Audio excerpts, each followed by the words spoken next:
গণমাধ্যমেও ফ্যাসিবাদের আখড়া তৈরি হয়েছিল।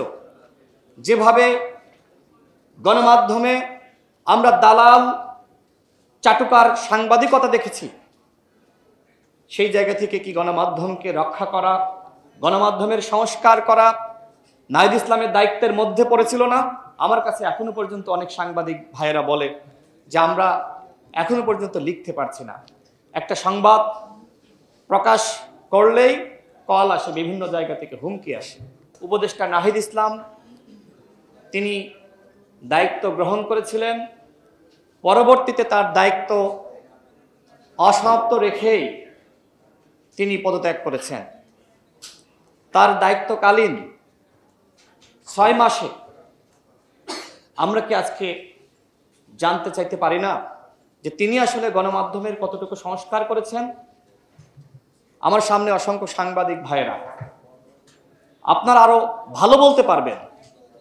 যেভাবে আওয়ামী লীগ গণমাধ্যমকে তাদের উন্নয়ন প্রচারের হাতিয়ার হিসেবে ব্যবহার করছিল, যেভাবে গণমাধ্যমেও ফ্যাসিবাদের আখড়া তৈরি হয়েছিল, যেভাবে গণমাধ্যমে আমরা দালাল চাটুকার সাংবাদিকতা দেখেছি, সেই জায়গা থেকে কি গণমাধ্যমকে রক্ষা করা, গণমাধ্যমের সংস্কার করা নাহিদ ইসলামের দায়িত্বের মধ্যে পড়েছিল না?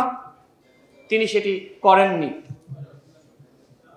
এই সরকারের আমলে গণমাধ্যমের ম্যানেজমেন্ট, সম্পাদক মণ্ডলে কতটুকু পরিবর্তন হয়েছে? আমি অনেক সাংবাদিকের সাথে কথা বলি, তারা এখনো বলেন যে না, গণমাধ্যমের সংস্কার এখনো হয়নি।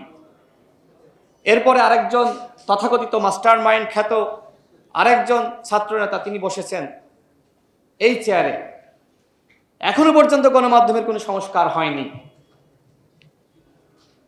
আওয়ামী লীগ গণমাধ্যমকে ব্যবহার করে যেভাবে মানুষকে কণ্ঠরুদ্ধ করত, আমার কাছে এখনো পর্যন্ত অনেক সাংবাদিক ভাইয়েরা বলে যে আমরা এখনো পর্যন্ত লিখতে পারছি না।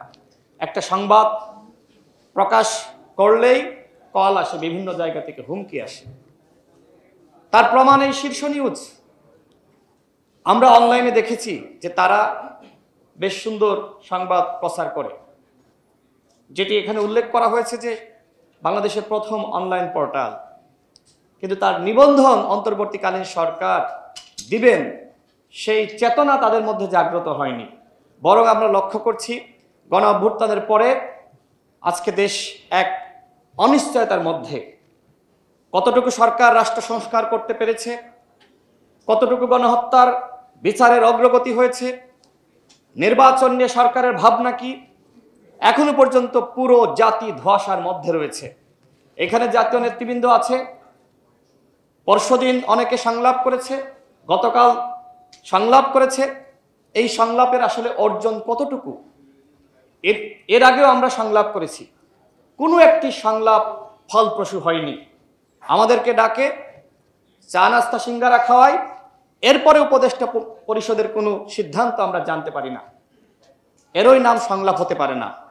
নেতৃবৃন্দকে ডাকবেন, সাবেক মন্ত্রী,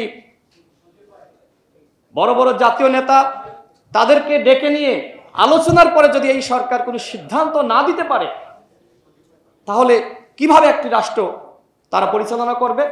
আমি মনে করি এইভাবে জাতীয় সংলাপের পরে কোনো সিদ্ধান্ত না দেওয়া এই নেতৃবৃন্দের জন্য এক ধরনের অপমানজনক।